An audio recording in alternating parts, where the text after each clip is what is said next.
Хижреттің 4-ші жылы, Сафар айы.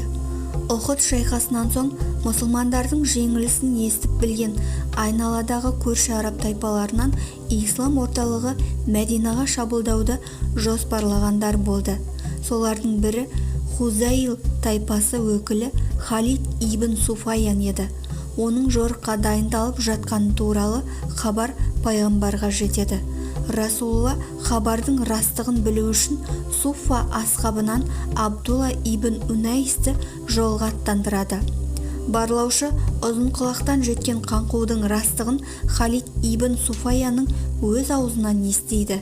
Оңтайлы сәтті пайдаланып, ержүрек сахаба Абдулла Халид ибн Суфайянды өлтіреді.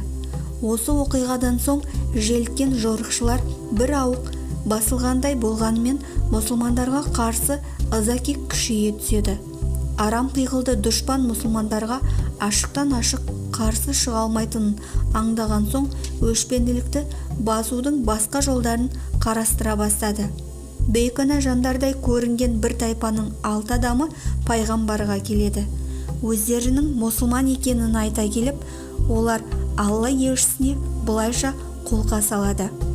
Уа Расулалла, біздің тайпамыз түгелдей исламға мойын бұрды. Тек осы асыл діннің негізгі үкімдерін ақиқатты үйретер жетекші жоқ.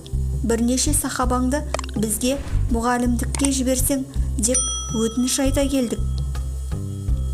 Алла Расулы осы бейкүнә көрінген жандардың ұсынысын қабыл алып, Мәрсәд ибн Әбу Мәрсәд бастаған 10 асхабын келгендермен бірге жолдайды. Ислам ақиқаттарын тарату мақсатымен көңілдері алып ұшқан сахабалар Ражих аталатын жерге келгенде опасыздыққа душар болады. Жан жақтан оқ жауған сәтте ғана олар алданғандықтарын біледі.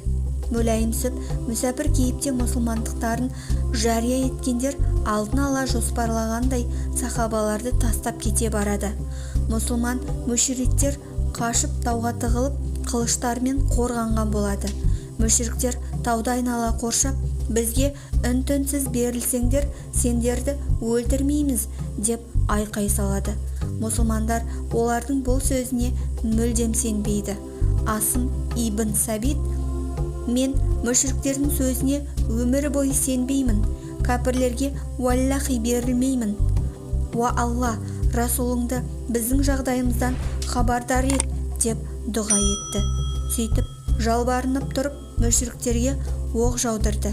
Өлім хақ, дүние бос, өткінші. Маңдайға жазылған нәрсе бәрібір болады. Адамдар ерте ме, кеш пе Алланың алдына барады.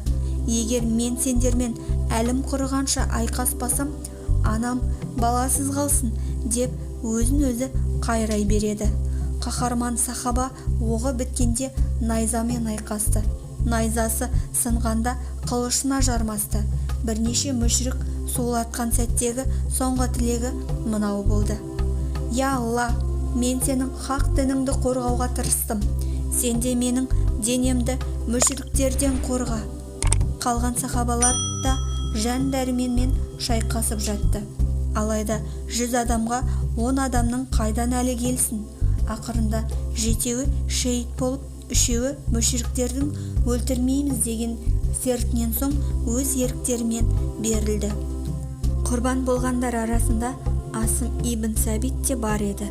Тірі қалғандардың қолдарын арттарына матап байлап Меккеге алып жүрді. Ондағы мақсаттары мұсылмандарға тіс қайрап жүрген Құрайштарға сату. Жолай Абдулла ибн Тарық қашады, бірақ қолға түсіп қаза болады. Зәйд ибн Дасина мен Хубайб ибн Әди Меккеде сатылады. Асым ибн Сабит Ухудта Сулафа атты мүшрик әйелдің 2 ұлын оққа ұшырғанды. Сол қатыгез әйел қаны қарайғаны соншалық Әзірет Асымның басын қолға түсірсе, оны ойып шарап ішуге серт бергенді. Мүшриктер Асым ибн Сәбиттің басын кеспекке әуреленеді. Ғажапты қараңыз, өлерінен аз уақыт бұрын: Я Алла, мұсылман болған сәттен бері сенің ұлы дініңді хақ жолында қорғау үшін жанымды салдым. Бүгін ақырғы күнім. Сен де менің денеме мүшіріктердің қолын тигізе көрме, қорғай көр жаратқан деген асымның дұғасы қабыл болып, басын алуға келген мүшіріктер шейіттің маңына жолай алмайды. Қайдан пайда болғаны белгісіз ызыңдаған арадан ол маңға аяқ басу мүмкін емес. Ертең алармыз деген оймен жауыз мүшіріктер кете барады. Алайда сол түні Алланың құдіретімен шелектеп жауған нөсер соңы селге ұласып, Асым ибн Сәбиттің денесін шайып әкетеді. Таңертең келгендер жер сипап аһ ұрады. Жаратқан жар болды деген осы.